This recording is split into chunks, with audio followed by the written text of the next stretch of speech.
Join me as we explore 15 of the most iconic castles, starting with number 15, Neuschwanstein Castle in Germany. Neuschwanstein Castle is perched on a hill near Füssen in southwest Bavaria in Germany, and it epitomizes picturesque beauty. Commissioned by Ludwig II of Bavaria as a tribute to his muse Richard Wagner, construction started in 1869 but was never completed. Ludwig lived there for only 172 days.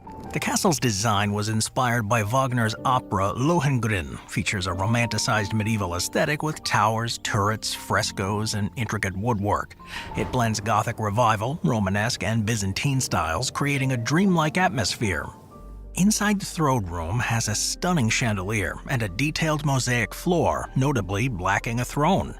The Singers' Hall, designed for performances, displays murals from Wagner's operas reflecting medieval banquet halls, and the King's Bedroom, styled in traditional Gothic features in San Juan, Puerto Rico. Construction began in 1539 by Spanish settlers under the orders of King Charles V to protect San Juan Bay from sea attacks, and it was named after King Philip II of Spain. Expanded over 250 years, it became one of the largest structures in the Caribbean. El Morro's architecture is a display of Spanish colonial military engineering and design, and it's located on an outcrop at the entrance of San Juan Bay. It offers expansive views of the Atlantic Ocean and a significant defensive advantage. The fortress is constructed over 6 levels and features thick walls, sentry boxes, ramps, dungeons, and a labyrinth of tunnels, making it well suited to withstand cannon fire. Throughout its history, El Morro has been critical in defending the island during several conflicts, including attacks by the English forces led by Sir Francis Drake in 1595 and Sir George Clifford in 1598, a Dutch assault in 1625, and the Spanish-American War in 1898, which culminated in the Treaty of Paris, where known as Amber Palace is perched on a hill in the Aravalli Range overlooking Mauta Lake near Jaipur in Rajasthan, India. It's constructed in 1592 by Raja Man Singh I, a trusted general of Mughal Emperor Akbar. The fortress was expanded and renovated by successive rulers. It was crafted from red sandstone and white marble, and it features a blend of Hindu and Mughal architectural elements, evident in its fortifications, intricate carvings, and delicate frescoes. The grandeur of this fortress is apparent from the steep approach traditionally made on elephant back leading to the main entrance, the Suraj Pal or Sun Gate. This gate opens to the primary courtyard where the Maharaja's soldiers assembled, designed with defense in mind. The most notable part of the fort is the Sheesh Mahal or Mirror Palace, adorned with thousands of tiny mirrors on its walls and ceiling, creating a stunning effect, especially under candlelight. Another significant feature is the Sukha Niwas or Hall of Pleasure, which incorporates an indigenous cooling system famed for its distinctive ship-like shape at the confluence of the Aresma and Clamores rivers. This fortress palace is recognized as one of Segovia's most striking landmarks. It's believed to have origins dating back to the Roman times. The Alcazar's first documented reference happens in the 12th century during King Alfonso VI's reign. It was initially built as a fortress, and it served various roles throughout the centuries, including as a royal palace, state prison, royal artillery college, and a military academy. This history is reflected in the architectural diversity here, featuring Romanesque, Gothic, Mudejar, and Renaissance styles from successive expansions. Its fairy tale exterior, with its turrets and spires, leads to a courtyard that opens into the palace's impressively decorated rooms. Inside, the Hall of the Throne boasts a splendid coffered ceiling and intricate tapestries that illustrate the region's history. The Hall of the Kings features a statue of Castilian monarchs, and the chapels adorned with exquisite stained glass windows and recognizable fortresses dominates the skyline of Edinburgh in Scotland. Perched on Castle Rock, a volcanic plug formed around 350 million years ago, its strategic location has made it a critical defensive stronghold throughout Scottish history. Activity at the site dates back to the Iron Age, with evidence of early habitation.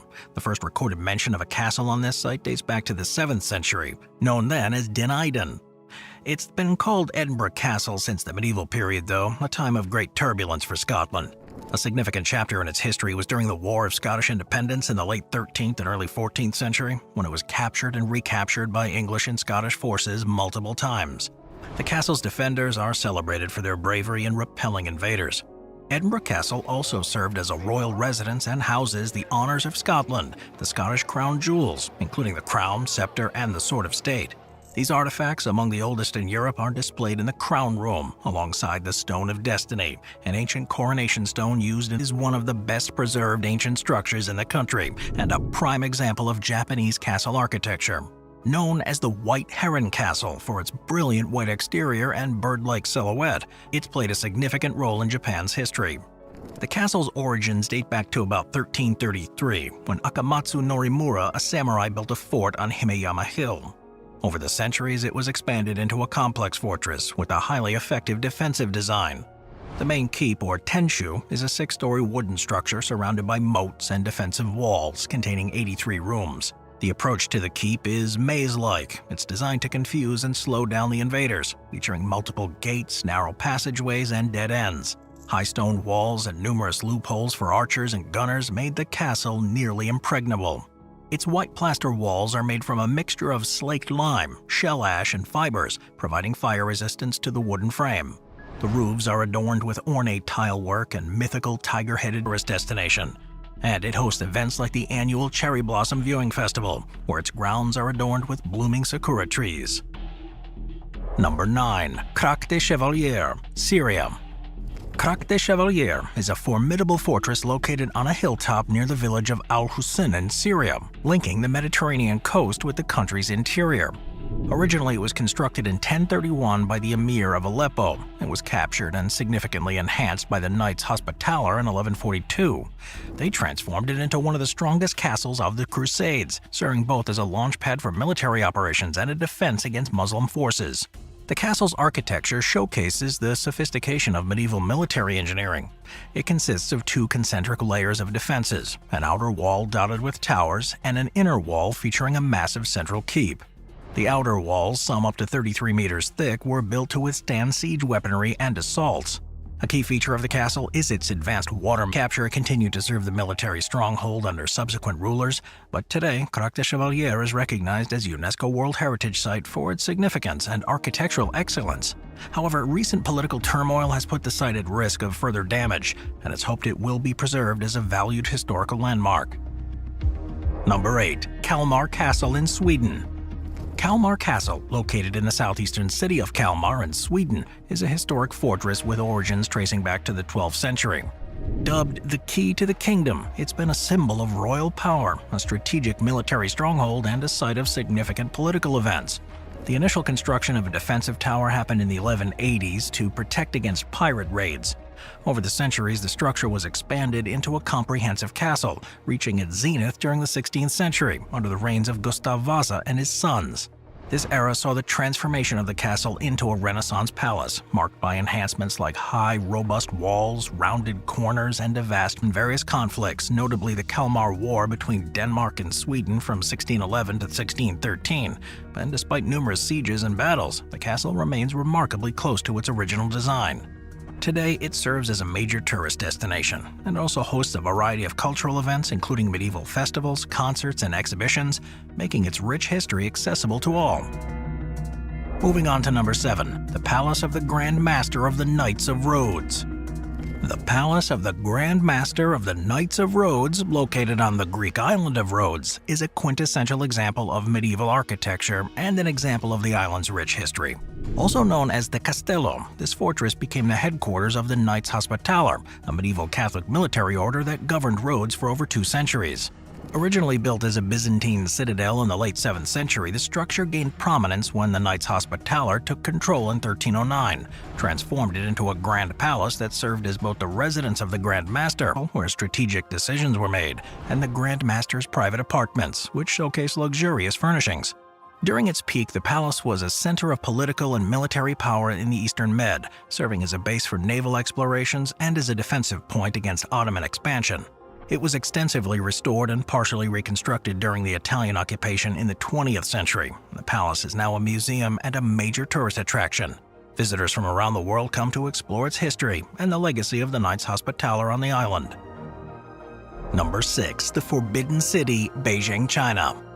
The Forbidden City is right in the middle of Beijing, China, and it's pretty famous. It was the home to the government hub for Chinese emperors for almost 500 years, from the Ming Dynasty through to the Qing Dynasty. This place is huge, about 180 acres, and it holds the titles for the world's largest ancient palatial structure. It's also a UNESCO World Heritage Site, celebrated for its deep history, stunning architecture, and rich culture. Construction kicked off big state events and where the emperor held his court. It's home to the Hall of Supreme Harmony, where all the big ceremonies went down, the Hall of Central Harmony, and the Hall of Preserving Harmony. The inner court was more private, where the emperor and his family actually lived and ran the government. This part includes the Palace of Heavenly Purity, the Hall of Union, and the Palace of Earthly Tranquility. And don't forget the Imperial Garden. It's a tranquil spot with pavilions, rocks, and old trees. The whole place is stunning with its symmetrical design. Golden roofs, red walls, and those yellow tiles on the roofs. Yep, they were meant to show the emperor's special connection to that color. Oh, and the name Forbidden City comes from how exclusive it was. Only the emperor, his close circle, and some officials could even get in there. Everyone else? Nope, not allowed. But that all changed in 1925 after the Qing dynasty fell. It turned a palace into a museum, and suddenly everyone could check out its treasures. Now it's packed with Chinese art, ceramics, and paintings, all historical bits and pieces, pulling in engineer Francisco Bambatelli and Mexican architect Manuel Agustin Mascaro, showcases a blend of Baroque and neoclassical architectural styles. It took much longer to complete than originally planned, though, because of the Mexican War of Independence. And following the country's independence in 1821, the castle underwent several transformations. In 1883, it became the site of the Mexican Military Academy and would then go on to play a significant role during the Mexican-American War. In 1847, it was the scene of the Battle of Chapultepec, where young Mexican cadets, famously known as the Niños Heroes, defended the fortress against the U.S. forces. In 1864, during the Second Mexican Empire, Emperor Maximilian I and Empress Carlotta made the castle their official residence, extensively remodeling it to match European palatial standards. Post the empire's fall in 1867, the castle served various roles, including the presidential residence under President Porfirio Diaz, who hosted the official state functions here. It is now designated as a National Museum of History, Romanesque, Gothic, Renaissance, Baroque, and Modern. St. Vitus Cathedral, one of the castle's oldest and most iconic structures, epitomizes Gothic architecture. Construction began in 1344 under King Charles IV and took nearly 600 years to complete. Today, it stands as a centerpiece of the castle, distinguished by its towering spires, intricate stained glass, and elaborate stone carvings. It also houses significant artifacts such as the crown jewels of Bohemia. Another key structure is the Old Royal Palace dating back to the 12th century. Its Vladislav Hall, known for its unique ribbed vaulting, hosted coronation banquets, markets, and even indoor jousting tournaments, making it one of Europe's largest and most significant medieval halls. The castle gardens and courtyards, including the 16th century Royal Garden with its Renaissance design and the Singing Fountain, are popular among tourists for their stunning views over Prague. Today, though, Prague Castle serves as the official residence of the President of the Czech Republic, and it attracts millions of visitors annually. It's not only a symbol of history. Constructed from a mix of earth and straw, sun-dried into bricks and coated with mud plaster, the buildings exhibit a distinctive reddish-brown hue. These structures are usually 2 or 3 stories high, with flat roofs and geometric patterns on their exteriors, and the layout here was meticulously planned for both defense and communal living. Surrounded by a defensive wall featuring corner towers and a gate, the village layout, a maze of narrow alleyways, staircases, and communal areas, including a mosque, an inn, a granary, was designed to both confuse potential invaders and foster community. Aït Ben Haddou has gained international fame as a popular filming location for movies and TV shows, appearing in classics like Lawrence of Arabia and Gladiator, as well as the series Game of Thrones. This exposure has transformed it into a sought-after tourist destination. With its increased popularity, significant efforts are underway to preserve the site. Restoration projects aim to maintain the integrity of these ancient buildings while updating the facilities for residents and visitors, ensuring that this place continues to care. Its design came from various European castles, in particular the Neuschwanstein Castle. It was designed by Imagineer Herb Ryman and stands at 77 feet or about 23.5 meters. It uses an optical illusion known as forced perspective to make it appear taller. The upper levels of the castle are also smaller in scale compared to the lower levels, which further enhances that illusion. In a romantic Gothic style, it features details such as turrets, spires, and stained glass windows, and it's surrounded by a moat, adding to its charm. And of course, at night, the castle's illuminated with lights and projections, creating a visual spectacle. This castle also has a walk-through attraction, which opened in 1957. This now allows guests to explore the interior and experience scenes from the 1959 animated film Sleeping Beauty. The walkway has displays that tell the story of Princess Aurora and her encounter with the evil fairy Maleficent, and her eventual awakening by Prince Philip's kiss. Throughout its history, Sleeping Beauty's castle has undergone a number of refurbishments and updates to enhance it in English history for nearly 1,000 years, serving as a royal palace, prison, armory, treasury, and fortress. It dates back to 1066 following the Norman conquest of England. William the Conqueror ordered the construction of the White Tower, which gives the entire complex its name, and completed in 1078, which was intended to establish Norman power and protect against uprisings. Its structure, with walls up to 15 feet thick and 90 feet high, symbolized the power of the new rulers, and the architectural design of the White Tower was influenced by Norman military architecture. Over the centuries, the Tower of London expanded significantly. Subsequent monarchs added the outer walls, defensive towers, and additional buildings, and its role over time also saw it being used as a royal residence, starting with Henry III and Edward I, who transformed it into a grand palace with luxurious living quarters. Most famously, though, was the tower's role as a prison. The phrase "sent to the tower" became synonymous with fate of many high-profile prisoners, including monarchs, nobles,